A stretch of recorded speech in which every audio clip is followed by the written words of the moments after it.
Hill gets open for three. Dagger!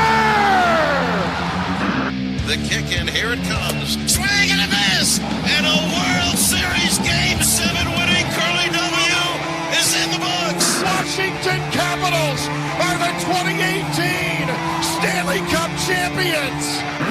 You like that? You like that? I like that. You gotta like that, right? My approval ratings keep going up. Sorry to keep you waiting. Complicated business. Welcome into the Washington Post-Game Show. Stevie. The football team is going streaking, baby. We are what? 4 wins in a row, improving to 6-6. Not the most impressive win in Vegas, but I mean, who's going to say anything negative right now? There's a lot to dissect, Stevie. There's a lot to get into. Honestly, I'm a little shocked that you actually watched the game in real time. The stars aligned, and here we are on a post-game show, a victory post-game show at that. And it's, I mean, I had them winning this game. I think you had them winning this game as well. We were chatting throughout the game. We were watching, separately from each other. But in all seriousness, Stevie, this was a game that they didn't need to have, but they got. And we knew that they could get it. I mean, they should win this game, right? On paper, the football team had more talent at the skill positions than the Raiders do at their skill positions, given injuries and everything else. But you know what? When the game starts, you kind of throw all that out the window. They look so impressive on the first drive, and they really didn't look very impressive after that, the football team, that is. But here we are, 6-6. You can't ignore what just happened. We're going to pull in FP and some of the other DTC cast members, if you will, here in a second. But we're setting up here for a victory Sunday night and a victory Monday. What's your initial reaction here, Stevie? This is a huge win. Huge win. No. We can't jump into analysis, okay? Wow, what a game, okay? Are you kidding me? That is incredible. Look, you got FP showing up, okay? Brian Big Balls Johnson. Can we give him that name, okay? Can we name him that? Okay, my goodness, this team, okay, at every that's a game. Take a moment, gather yourself, I know we're all running. We're going to break it down. Trying to get set up. We're going to talk about the ineptitude of that offense. We're going to talk about Taylor Heineke and what he needs to do to get better. We're going to talk about that offensive line, who is playing resilient and wonderful and doing their best, but is clearly overmatched when they play. I mean, hell is frozen over for you to be saying those words. I can't believe you're dapping up the O-line after the way you've killed them pretty much this entire season. Well, But look. Can we just take a second here at the jump? I know, I'm still excited. The clock. I'm watching some of the post game celebrations. We'll see if we can get some clips here from Coach Ron and some of the other players as they come on and off. We'll see. We'll be here for the next hour. I do want to put the phone number on the screen for anybody that's watching on YouTube, on Twitter, on Facebook. You can call into the show, 855-908-5668. That is the Contender hotline. Use it right now or save it for later. That's up to you. You can also tweet the show. You can tweet the show anytime. We will see it. We will flash it on the screen. We will react to it. But you're getting some raw emotion here from myself and from Stevie. Like I said, we're going to pull FP in here in a second. But I mean, this is kind of uncharted waters, and it's weird to say that because this team obviously made the playoffs last year, and coming into today's game, Stevie, at 5-6. Again, for me, the big change this week versus the previous weeks is they were expected to win this game. No one expected them to beat the Bucs. No one expected them. Maybe it was a push against Carolina. Seattle was going to come in here and crush us, basically, the Monday night curse and blah blah blah. This was the first game in several weeks that, on paper, again, because of injuries and just kind of the way things stacked, Washington was supposed to win, and they looked really good that opening drive. 75 yards, mix and match, and I mean, Gibby had a fantastic game. He had a great one last week. He had maybe even a better one this week. No J.D. McKissick. There's definitely some negatives too, and we gotta have to talk about some of those as well. We'll see what happened with Logan on the last play of the last drive, or towards the end of the fourth with the injury. It looked like he took a helmet to the knee. So there's a lot of stuff to break down, Stevie. But I mean, just from the jump here, if you look at it big picture, right before the game starts, these were some of my pregame notes. All right, obviously, Washington football team controls its own destiny. If they can get this win today, they only got NFC East opponents the rest of the way. It would be nice to have this. They don't have to have it, but it would be nice to have it. The Raiders are kind of like the AFC version to me of the Washington football team. They are competitive in spurts. They don't have a whole lot of winning seasons. In fact, I think the last one for the Raiders was when Jack Del Rio was the head coach of the Raiders, like in 2016 or 2017. The teams just kind of mimic. They're better. They're more so known nowadays for their rivalries than they are for, really their on-field accomplishments. The big difference is they have a franchise quarterback, or in my opinion, someone closer to it than what DC has. But we always talk about the QB carousel here in DC. Well, the Raiders have had the head coaching carousel. I think they've had 12, 14, 15, 16 head coaches since the late 80s or something to that effect. So the teams just kind of mimic each other in that sense. But the story for me coming in was what would this defense look like without Landon Collins? And I want to bring FP on this, and I want to get your thoughts on this as well, because early in the season, Landon Collins was their biggest liability on defense. He couldn't protect or defend the deep ball. He wasn't in the box enough to make a difference or an impact on the running game or being a run stopper. But over the last 3.5 weeks, he's been indispensable. I mean, he has been their defensive MVP, especially in the absence of Chase and in the absence of Montez Sweat. They don't have him today. I was really concerned about how they would fill the box and kind of, what would they do? And again, and the Raiders coming in, and I gotta get some water or something here, but the Raiders coming in led the league in big plays, 58 on the season coming in. They had 4, right? So I don't know. What were your initial thoughts coming into the game? And then we can go frame by frame. Yeah, and I know we're going to break down the game and we're going to get to that 10,000 foot level. But if we're staying at the 100,000 foot level for right now, my biggest takeaway is, first of all, let me do a mea culpa.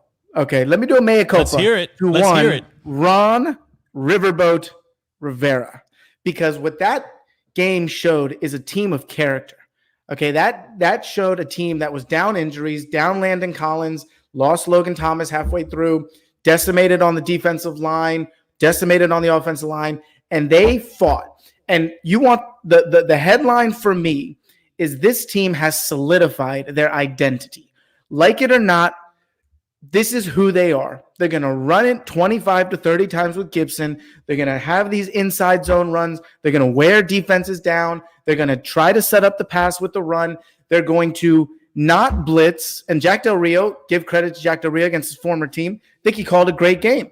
They are going to trust those front 4 to get to the quarterback. It doesn't always work, but they don't have the coverage to blitz right now, and I think Del Rio knows that. Again, there's an identity that's been established. The coaches understand their personnel now after having gone 12 weeks. Stevie? But what changed? Because they didn't seem to really be able to do any of this early in the season, and frankly, they were in a position to lose this game down the stretch as well. So I think, had this game ended differently, I think both of our collective tone, all three of us, our tone would be a little bit different. But yeah, I mean, winning cures and covers all, man. Like it's the best Band-Aid. It covers everything. It's a big win. But I don't disagree with you. I think this is another complete, defensive game. But again, they started much better than they ended, and that for me is where there's a little bit of concern, right? Like they didn't dominate the way they did in previous weeks as far as time of possession. Antonio Gibson ran great. He's continued to look good, and he's not fumbling, which is a good thing as well. And FP early. I mean, I saw FP this morning actually, and he was kind of saying the same thing. If the game will go as Gibson goes, and if Gibson runs well, doesn't fumble the ball, then we have a chance. The asterisk for me really is always going to be Taylor, and we saw him make a really, really bad read and bad throw that resulted in an interception, something we haven't seen him do in a couple weeks. So, FP, let's bring you in on that. I mean, what did you see from this team versus what you were expecting to see from this team? Man, first of all, let me just say I'm still catching my breath from the last 2 minutes. Every Washington football game, last 2 minutes. The Washington Stress should be their name, right? I'm fat. I'm overweight. I can't handle this team. My goodness, the mentality of this team is next man up, right? Anybody that needs to play will play. Your D-ends are stepping up without Sweat, without Young. Losing J.D. McKissick, we saw the offense kind of flutter with it and not really be able to do what we're accustomed to after these past 3 weeks. Gibson stepped up. It was nice to see Curtis Samuel get in. Scott Turner even throwing in a couple wrinkles.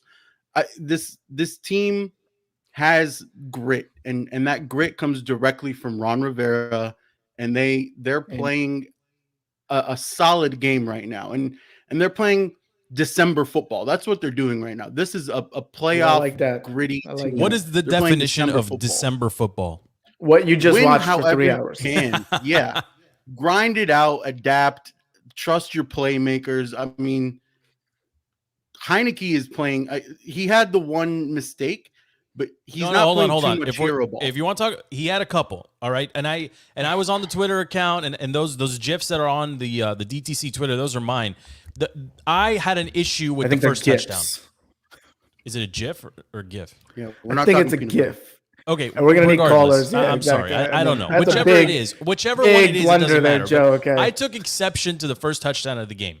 Okay, and I posted a image or whatever, Stevie. Okay, of basically, our tight end of Mr. Logan just literally by himself in the end zone. It was a busted coverage. He had to leap to get the ball. This has been a consistent 4 thing. weeks in now. You know that's coming from Heineke, and if the receivers can adapt, okay. But so as he has improved in so many other facets of his game, this one area continues. I mean, the ball sails all the time, FP.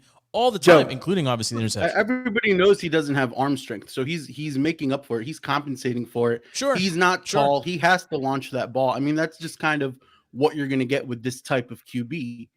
The receivers adapted. We kind of know the zip that he has and what he's going to do. And if the receivers got it, or if they perfect it in practice, so be it. I mean, that first drive was a thing of beauty, from the way Turner scripted it to the way we executed it. It was beautiful. I'm sorry, Joe.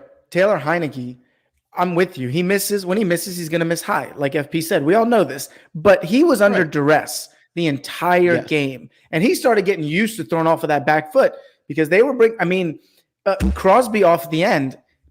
We had no answer. We had no answer for him. And like I said, the offensive line is playing valiantly. And Eric Flowers is playing great. And Jay Leno has turned into Charles Leno Jr. Okay, he deserves his name back. I'm giving it to him.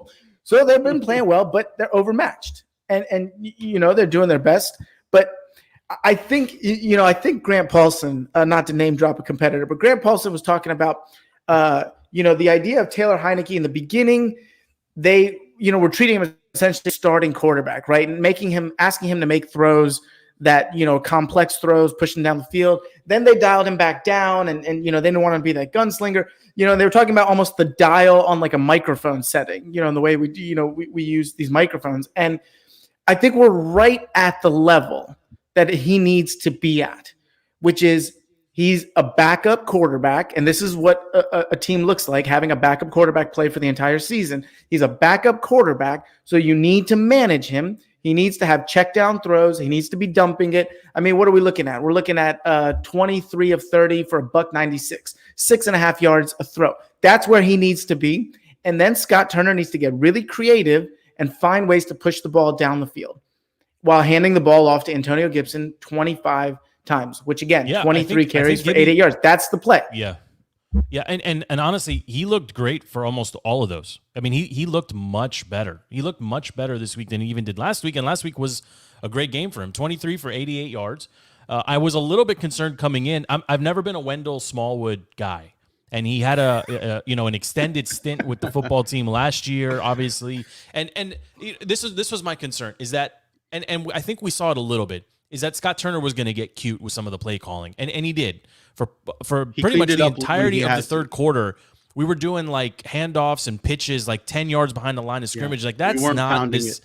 Yeah, that's not what this team is going to be able to do. And there wasn't enough Terry McLaurin targets either. I mean, they kind of got away from what has made them successful in previous weeks, which is just, slow and steady, kind of methodically working the ball down the field. The deep pitches I wasn't a fan of, and I was really concerned. Like, no one really can. J.D. McKissick is like an undercover stud, right? Like he is much better than the spell running back or the third down back, for this team. He plays a much larger role. My concern coming in is that we're going to try to actually just plug in Wendell into that spot and kind of use him the same way. Obviously, they didn't go that route, and for me, I was impressed. I mean, honestly, the team was able to run the ball consistently and defensively. They controlled the line of scrimmage defensively for much of the game as well. It got away from them towards the second half of that third quarter and the fourth. Raiders were driving up and down the field, and you could see it. And that's one of the things that makes me nervous as a lifelong football team fan. When the opposing quarterback is basically, and you saw that with David Carr, towards the end of that third quarter, he was basically, I get whatever I want out here. Just get me the ball. I'm going to get whatever I want. Right. And he did. But a lot of that is dissecting and picking them apart. A lot of that is the absence of Landon. When you have Cole Holcomb, look, I love Cole. He's like leading the team in tackles or whatever.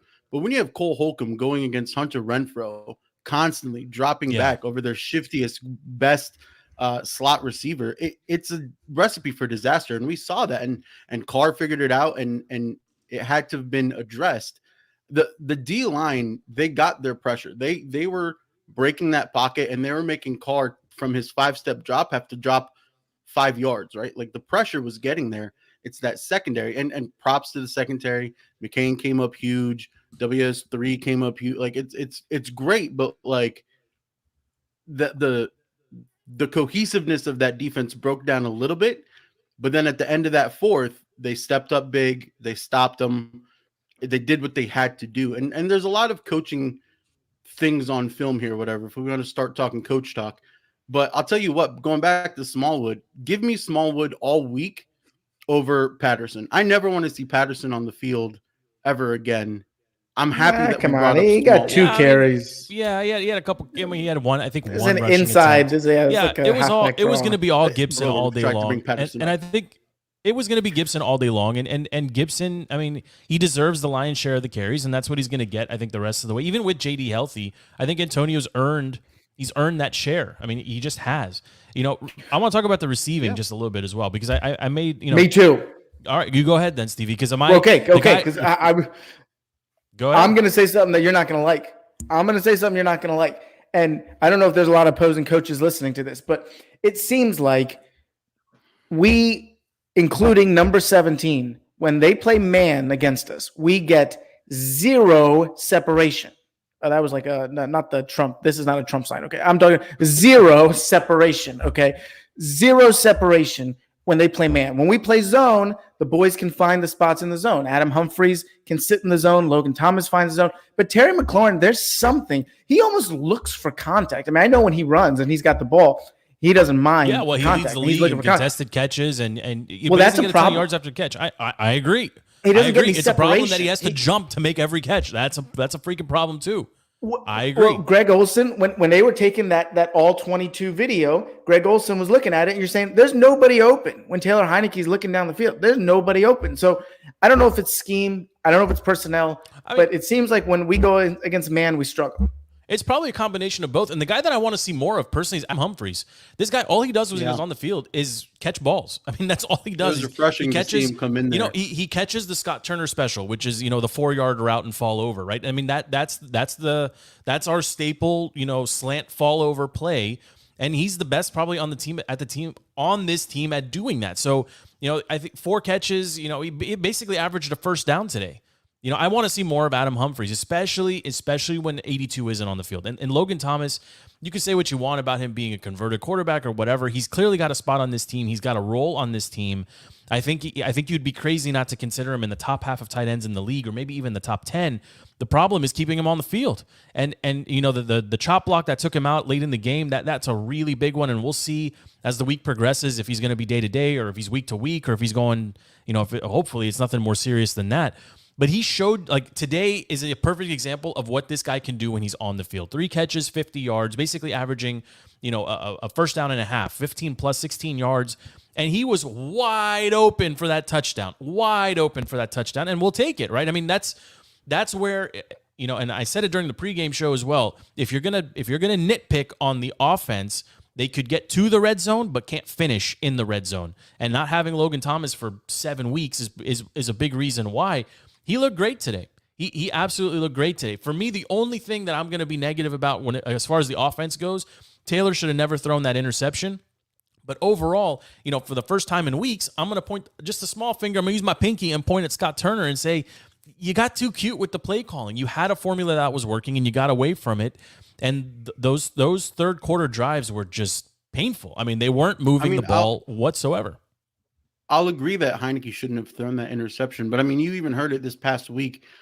Ron and Heineke were like, we coined the phrase, what was it, like redshirt rookie. Like this is, as much as we love Heineke, we still have to remember, like, this is his first season playing. But like today was a good example. I agree. But you have to. I agree. But you have to decide what threshold you're holding him at. You can't look at Heineke. This one. This is this is the limit. I'm saying, like you said. You can't look at him and be like he's making XYZ mistakes. You have to compare him to kind of what rookie mistakes, what rookies, like true rookies, what mistakes they would be making. This is a typical mistake that a rookie would make, a Wilson would make, something like that, right?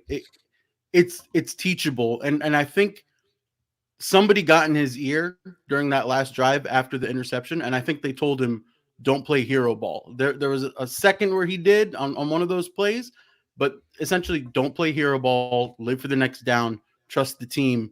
And it got going, and you saw the drives were piling up. And then you got Brian Big Kick Johnson over here, so refreshing that he could even make that field goal. My heart exploded 50,000 times. I'm still out of breath. FB, did you have that kick going in? No. Stevie, did you have that kick going in? I had PI before that series. I thought it was 50-50. I thought it was 50-50. Yeah, it was 50-50, but I mean, if somebody said, put your life savings on make or miss, I would have taken miss. Like, it's just too big of a spot for somebody that no one's ever heard of on the road. It was impressive. It was impressive that they were able to drive the ball late in the game without their, arguably second best pass catching option down the field.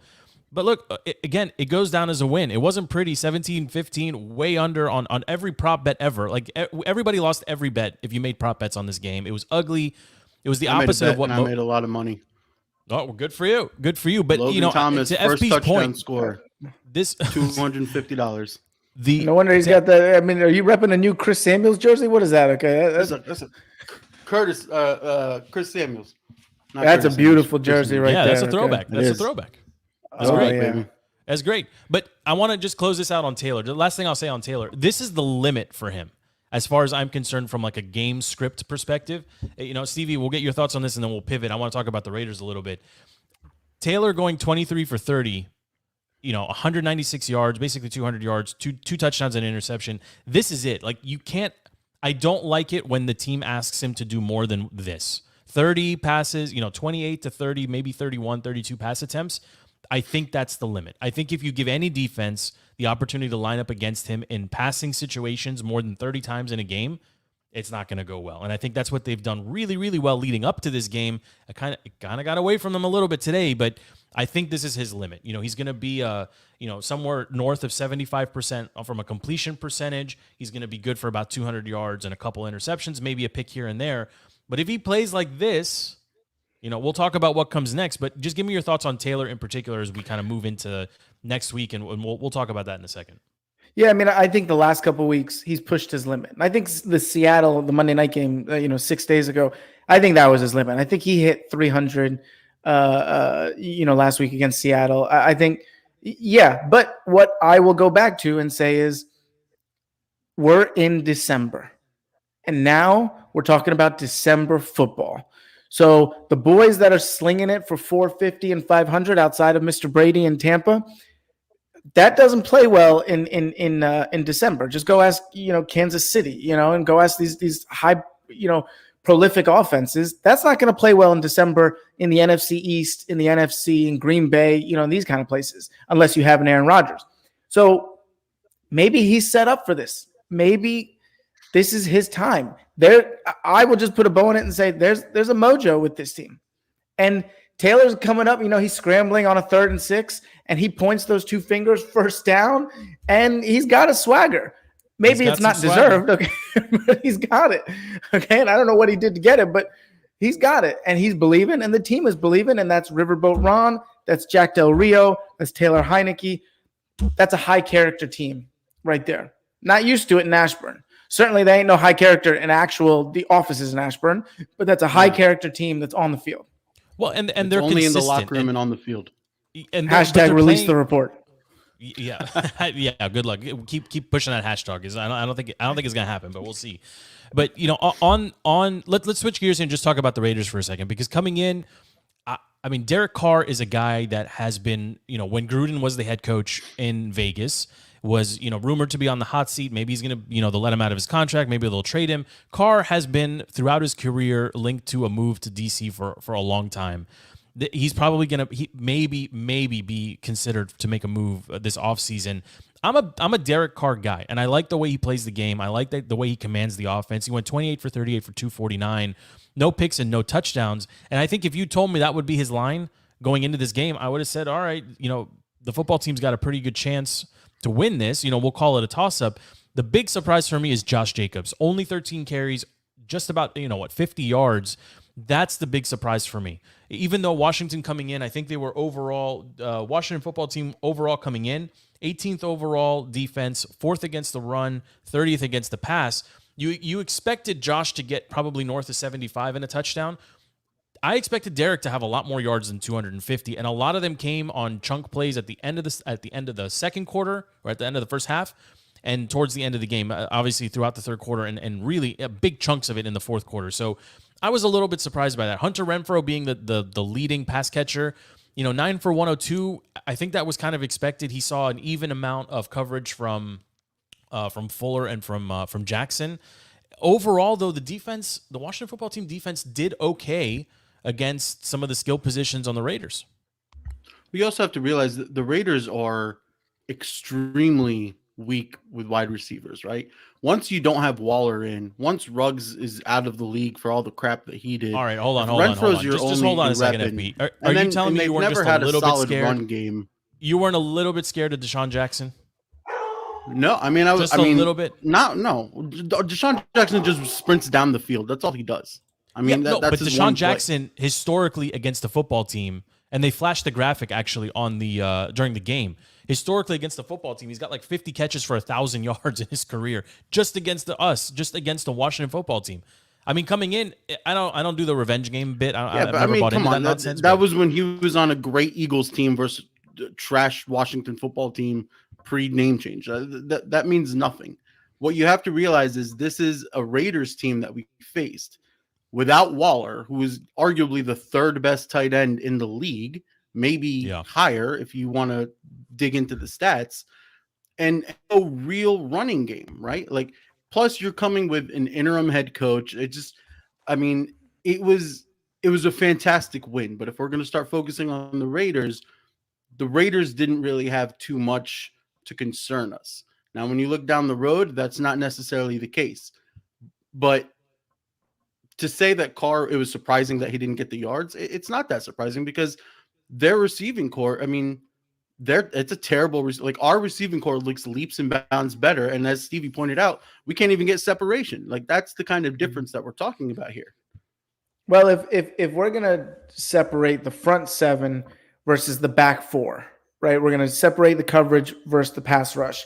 I think the coverage had a great game.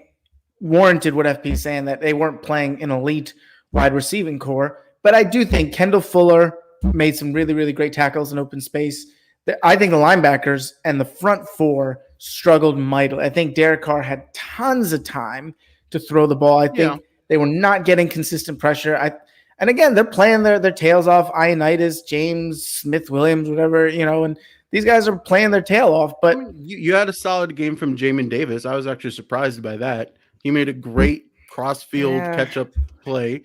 Fuller on that TD breakup, that wasn't even his guy. He scrambled and made that breakup. That essentially saves the game right there. I mean, you say Cole Holcomb leads the team in tackles. It's because every guy he's covering catches the ball. So, he's going to gives up the most yards, but he'll stop him eventually. I mean, today Cole was second on the team in tackles. Yeah, well, overall 7 with 3 assists. Because it can't cover in the slot. Well, but the Raiders also knew what they were doing, getting their best wide receiver, moving him from the edge into the basically into that Z route and letting him just eat a eat apart the middle of the defense. But Kendall did play a good game. Bobby McCain played a really good game. I don't disagree with you, Stevie. I mean, the front four continues to struggle to get home. Ioannidis, my guy, Matt Ioannidis, did get a sack finally. Yeah. Well, but look, they got some pressure throughout the day, not much, but they did. I mean, they did their job against the running game. I mean, when the Raiders decided to run the ball, they didn't. I mean, there was no big chunk plays that they gave up, and in most of the screen plays and some of that underneath stuff, they held their own. I mean, if they replicate this type of effort, it's very similar to me. The game feels very similar to the last 3 or 4 weeks, right? We're not going to let any of the running backs go crazy. We're not going to let we're going to try to keep the receivers in front of us. Now, Russell back, 6 days ago on Monday night, he was able to find some of his receivers towards the end of that game for big chunk plays. And Derek Carr was able to do that today as well. But overall, this defensive performance, missing Landon Collins, and that to me is the big shock of the whole thing. Landon Collins literally went from trade him or cut him or bench him or whatever in the first part of the season to now as your Buffalo nickel or whatever that position is. He's literally indispensable, and they didn't have a guy to fill in for him today. So it's just it's a hodgepodge of people. DeShazer Everett got some run today. There's another dude, I'm blanking on his name, that was back there for a little bit as well. Obviously, Bobby McCain and Cam Curl. Cam Curl might be the defensive MVP of the team by the time the season's over. He is playing some fantastic football. He can drop back in coverage and pretty much cover anybody. He can come up and jam the line as well. I don't know. I mean, if we're gonna do some game balls here, I mean, who are you passing it out to, Stevie, on the offensive side first? If you have Come on, Joe. Brian Big Balls Johnson. Okay. Are you kidding me? Anything we talk about. What is the official nickname here? What's the DTC nickname for Brian Big Kick Johnson. I don't know, man. The stones on that guy, man. I mean, we'll come up with something, but we come up with something. I mean, that ball didn't look very pretty, but it went through. So, so be it. I look, for me, it's not going to be him. I think it goes to Gibson personally. I think he played a complete game again. I think without him, this team would be in a world of hurt. And today in particular, control of time. I mean, he's my guy. He's my guy. He's 6'2". He's got a ton of weight on him. You guys are sleeping on the game ball for Logan Thomas. He controlled the first 3 quarters of the game for this offense. I mean, we moved through Logan Thomas. You get the touchdown, you get the miraculous catch, you get that huge 30-yard reception.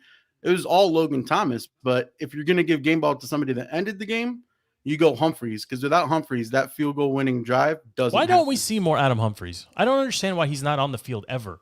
Like, why is De'Ami Brown out there? I mean, De'Ami Brown, his first catch today, I think in 7 or 8 weeks. I think it's more Scott Turner just doesn't necessarily use his slot receivers in a way that you're gonna see them too much. I think they're kind of playing more blocking schemes. You're not necessarily going to see them break and try to catch. De'Ami Brown's last catch was in week 4. I mean, there's all this shifting and moving all over the place. He had a catch today. BS on that. There's no way, Joe. All right, I'll mute myself. Fact check him. Fact check him. De'Ami Brown had a catch today because I had to double. That's check what I said. Make sure. Before today. When was his last catch? Before today. Okay, I'll go back and check. I will fact check myself. Oh, I'm going to check. As long as he's gonna run random flashes behind the line of scrimmage to adjust the defense, that's all we need him for. Who cares? Just keep shifting him. There's back a lot of that too. I don't know if that's is that a staple of the Scott Turner offense as well? Just misdirection and everybody shift and run. That's probably a move to help Heineke break down what defensive coverage is right in front of him. You probably need that shifting so that Heineke can see. Yeah, I mean you're adjusting for essentially a rookie. Well, okay, all right. I mean, how about defensively? Who is your defensive standout, FP? Oof. I think you got to go Fuller. I'm telling you, Fuller, that TD breakdown that he had, that wasn't his guy, and the game kind of completely changes once you hold Vegas to a field goal instead of a touchdown. So I'm giving it to him. I mean, defense as a whole, a little shaky, but yeah, Fuller in that secondary, they stepped up big when they had to. If I can give a game ball to the entire secondary, they answered when they had to. They got burned, but they answered. Stevie, any opinions here? Yeah, my main opinion is that the fact that we're having I mean, FP, he struggled there to come up with a name. I'm struggling to come up with a name, and that's no, I'm not calling him out, but I'm saying tell me that's a good concern. That's what we are. That's what our defense is. That's what our defense is team ball. It's next man up. It's what we were talking about 20 minutes ago.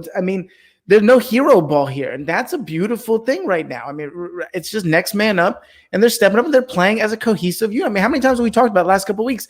That pass rush, they're staying in their lanes. They're not allowing the QBs, these rushing QBs like Russell Wilson, Derek Carr moving out. They're not, going so far up the field the way number 99 did before he got hurt. So this team is really playing like a unit. Now, I don't know where number 90 is. I don't know if he's going to be back soon, but I think he's back. I think he could catapult.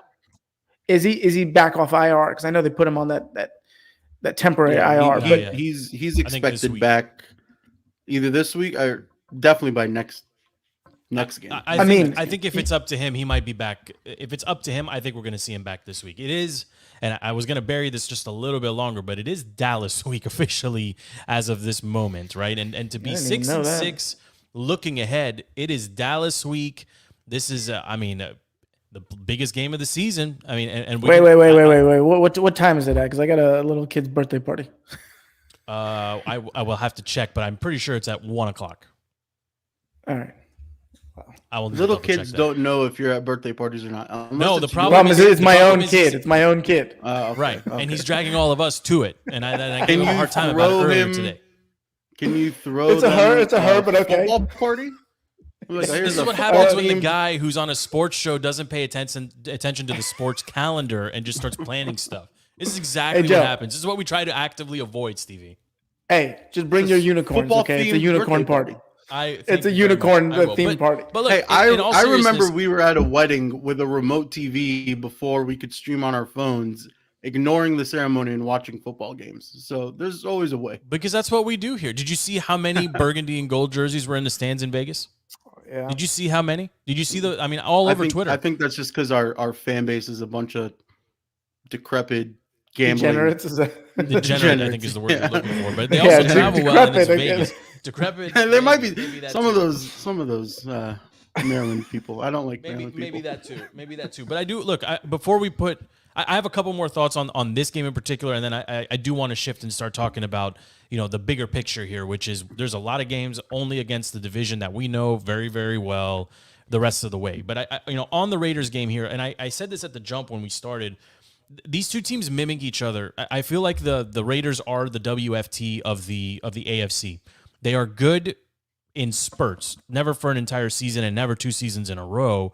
They are more known at this point, or they're on TV because of their marquee matchups. I mean, I think everybody gets up for Raiders versus Broncos or Raiders versus Chiefs or Raiders versus Chargers, maybe less on the Chargers.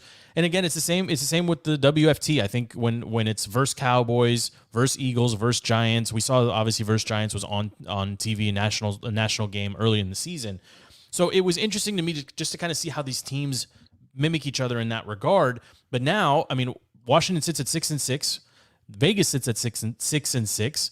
There's, I believe, only 4 teams in all of the AFC right now with losing records, which is kind of crazy. And in the NFC, the football team is firmly in the playoff picture.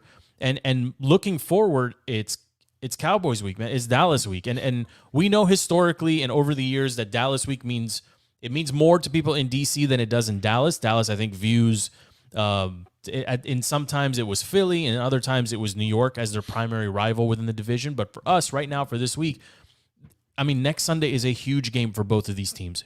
Absolutely massive game.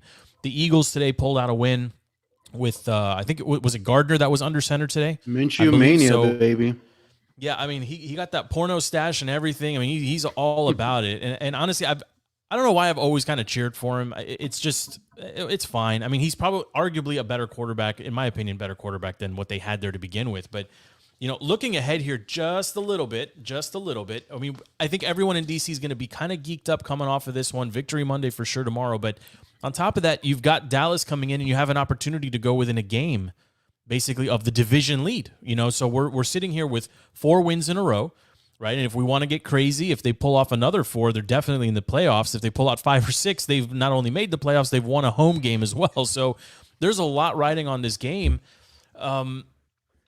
I mean, it's early. It's early. Obviously, it's a must watch.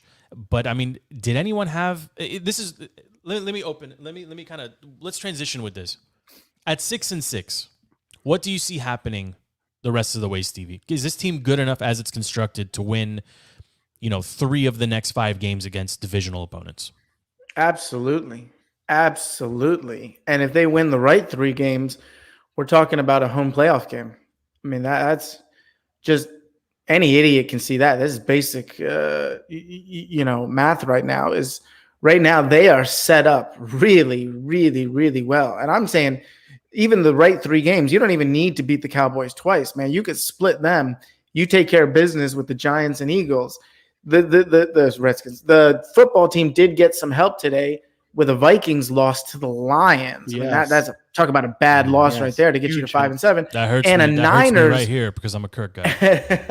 and a Niners loss to a crappy Seahawks team that we just beat pushes them back to 6-6. So I mean, you say we are squarely in that 6th seed, and very much in the driver's seat of a wild card slot and a potential division crown. And then, man, then all bets are off right then at that point.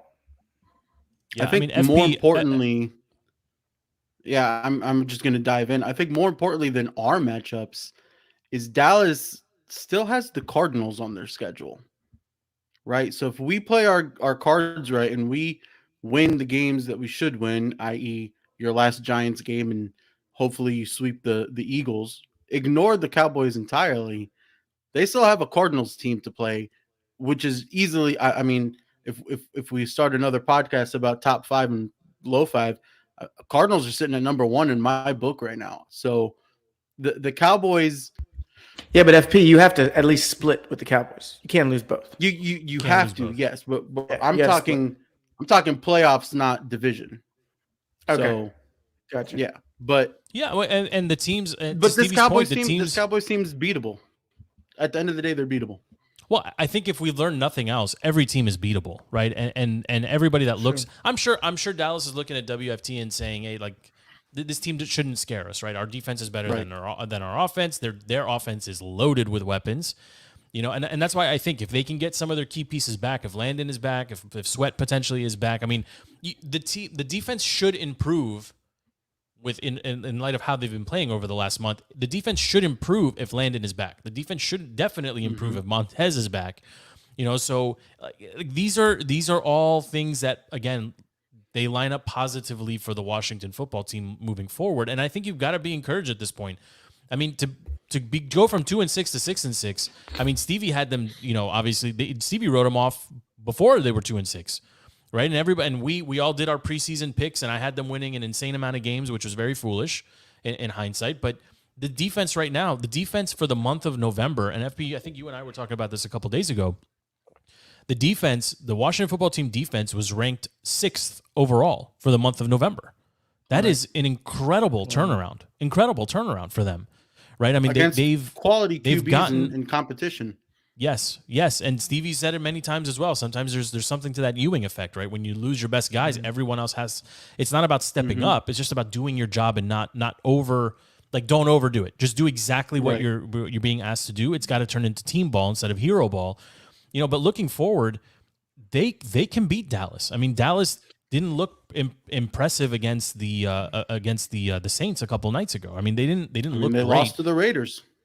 They did absolutely. lose to the Joe, just to your point, is the Cowboys look at us and say, well, that team doesn't scare us. Of course we don't scare anyone. I mean, we're not – right. I mean, I can count on one hand the number of teams that actually scare me, okay? They come out of Green Bay, Kansas City, Tampa Bay. I mean, this is quarterbacks that scare you. So, maybe Baltimore. So, we don't scare anybody. Teams that the WFT have faced this year as well, right? Yeah. We've seen them all. Yeah. So. But my point is, we don't scare anybody, but we're going to be in every game because of the way we play, because of that identity of who we are and what we do. We're going to do what we do, and we're not going to be able to adjust tremendously. We are who we are. And, if it's set up for December football, then let's go. Then let's see what these guys are made of. And my point is, if we can get slightly better week in and week out. If Taylor Heineke can get slightly better with more experience, more reps, more opportunity, that's a dangerous team. My point is Dak isn't getting better, as the season progresses. Dak is Dak, right? I'm saying even Aaron Rodgers, all these guys, they're not getting better, right? My point is when you have young Taylor guys. has gotten better. Right, Taylor. I think exactly. That's what I'm saying. The guys Steve's talking about, they're already playing at their ceiling, right? Sure, they're amazing. Nobody's taking away from how great they are, but they're at the top of their game. Heineke has room to grow. He has a lot of room to fall too if he wants to, but there's room to grow. And I'd make the same argument. I'm sorry, Pete. I'd say it with Eagles, with Jalen Hurts or Gardner Minshew. Exactly. I mean, my point is these are scary teams that have these young guys that are now getting more reps. I mean, we saw it with Russell Wilson when he was a young guy getting up there. So, and then as you get healthier, and of course I know every team's getting healthier, but you add guys like J.D. McKissic. Hopefully, fingers crossed, Logan Thomas is still around. You add a pass rusher like Montez Sweat. That's a scary team. Yeah, I don't disagree, Stevie. I think next Sunday against the Cowboys is probably the game I have the least confidence going into. Like, it's hard to win 3 in a row. It's really hard to win 4. Very, very few teams win 5 games in a row. I mean, that's just, it's like a roulette table. Like, it can statistically keep hitting black every single time, but at some point you've got to level off. Like, I don't know how you can continue to ride this high. I think, if I was going to pick next week one is the game you have to take. Because it's at Washington. I don't think so. I don't think they have to take it. I think they can get him. I think they can get him towards the end. I think they can get him towards the end. But I'm saying, if frankly, you want, they play better on the Cowboys? road. Well, I mean, they get 2 chances at him. They get 2 chances at him. If you want to win the division, you have to win next week. If we're thinking about wild card, you could lose both times to the Cowboys and still get a wild card spot. So it is a must win if we're going to compete for the division. FP made this point earlier. I mean, the Cowboys still have to go. They still host. I believe they host Arizona, right? Mm-hmm. If I'm not doesn't mistaken. matter, Joe. They're already up 2 games on us. They take another game on us. You're up 3 games. That's the division. Yeah, I mean the Cowboys. I'm pulling up the Cowboys schedule here. They are at Washington next week, 1:00, and then they are at New York, and then they are home for Washington again on the day after Christmas on the 26th.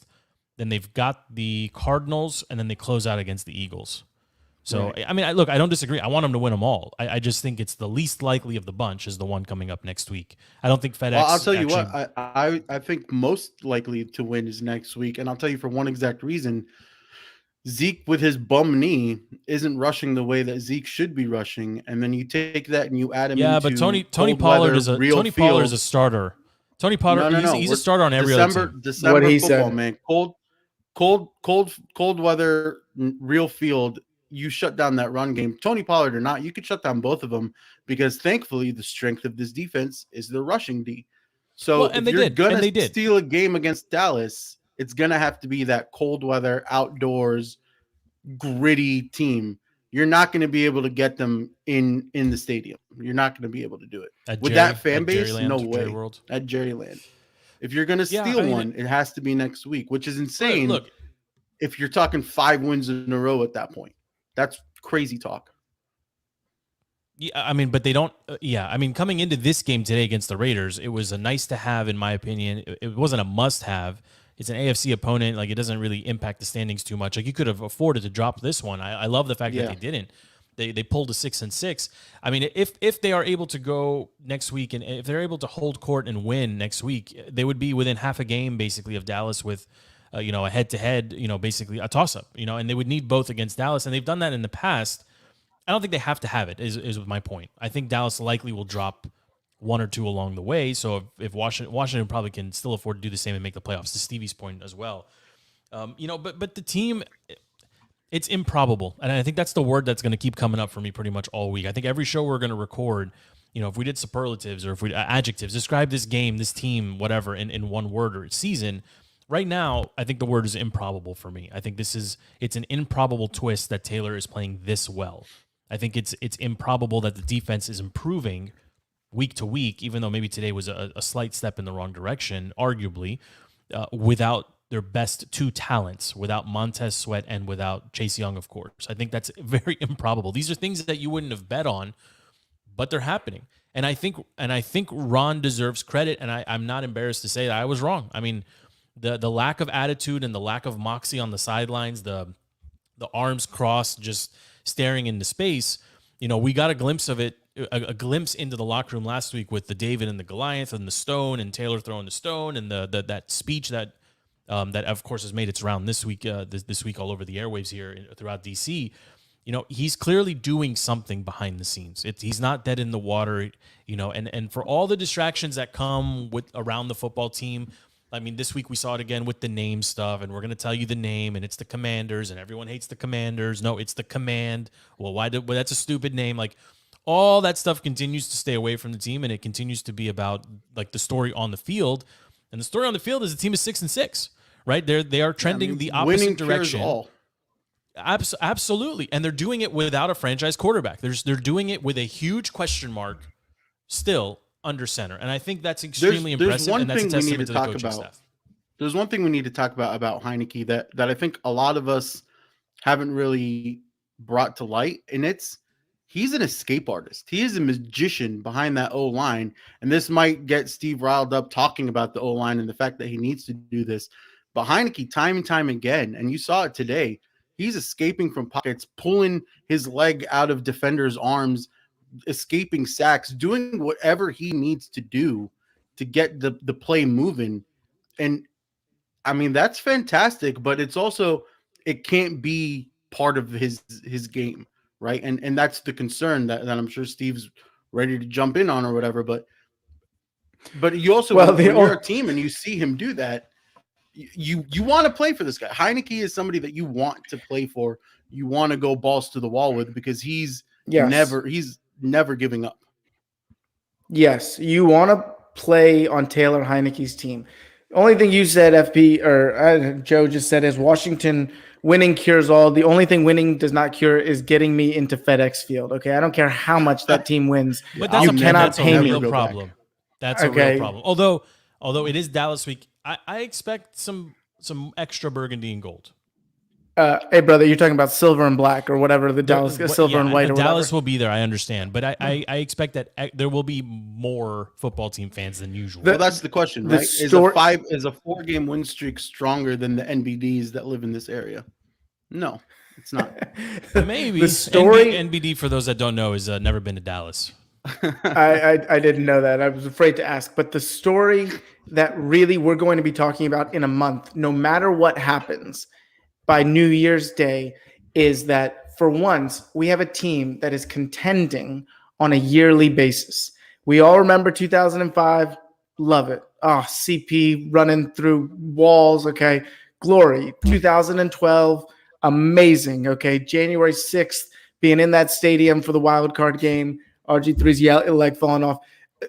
But where was it year in and year out? Every year after we contended or had some success, turmoil, chaos, drama, whatever. This year, we're contending again. And this is back-to-back years. 2 years in a row. 2 years That's, you know what? That's all Ron Rivera. It is not Jason Wright. Yeah. It is certainly not one Daniel Snyder. It is probably not Tanya Snyder, whatever she's doing.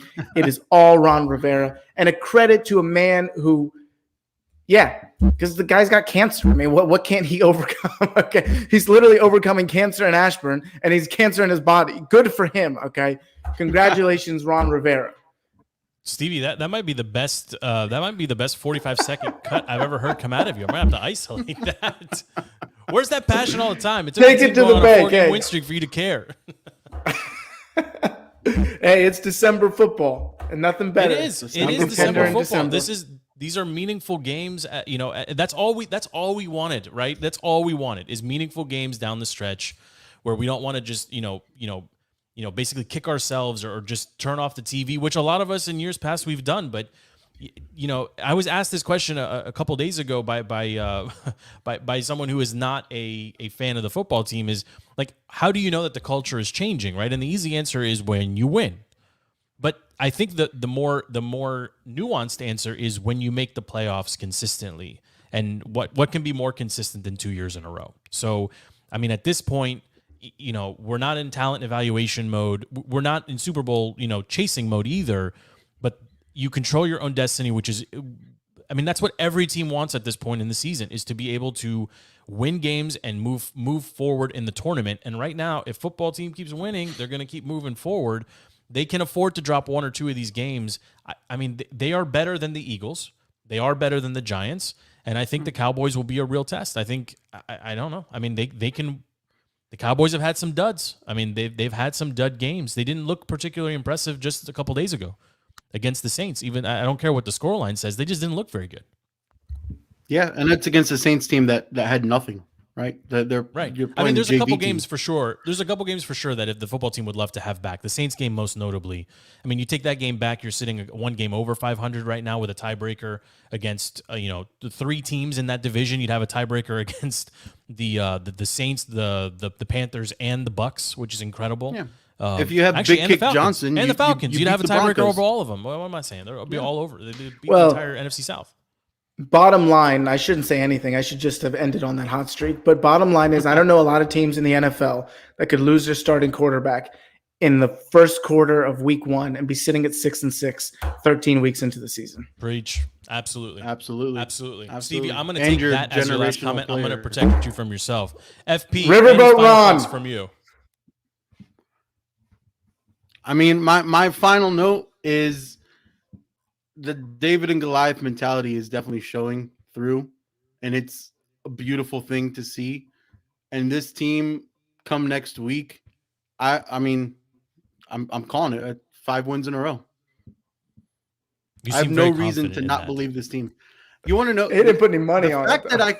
The fact that I can wear gear out in public or wear my Washington football hoodie and not feel ashamed of life, that's the trajectory of this team right now. And I believe in Ron, and I believe in him keeping this team humble and ready to attack next week. And I don't think they're going to get full of ego and big heads after having 4 wins in a row.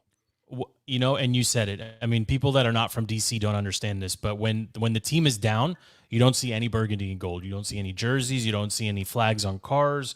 The restaurants are full on Sunday afternoons, et cetera, et cetera. When the team is winning and streaking the way they are right now, everybody's got some gear on. Everybody's rocking a hat. I'm a big fan of the camo hat. I just had we just put in a request for Stevie's getting some gear. I got your beanie coming, Stevie. So when they're doing what they're doing like they are right now, everybody's all in. And next Sunday, I mean, every game is the biggest game, but it's Dallas week. And for us here in DC, there is no bigger rival. There is no bigger matchup than when Dallas comes to town. It's a shame FedEx won't be packed, and it won't be what it used to be at RFK or even in the early days of FedEx. And Stevie and I used to go all the time, but that's okay. That's okay. We're going to watch the game. We're going to see what happens. Team is firmly in control of their own destiny. And again, you can't ask for anything else. So for now, let's put a bow on this show. Washington football team travels to Vegas, wins, brings home a W, improved to 6-6. It's on to Dallas. Big game on Sunday against the Dallas Cowboys. For FP and Stevie, my name is Joe. Check out the show, DTC, on all platforms, on all social media platforms, podcast platforms. Find us, like us, subscribe, interact with us.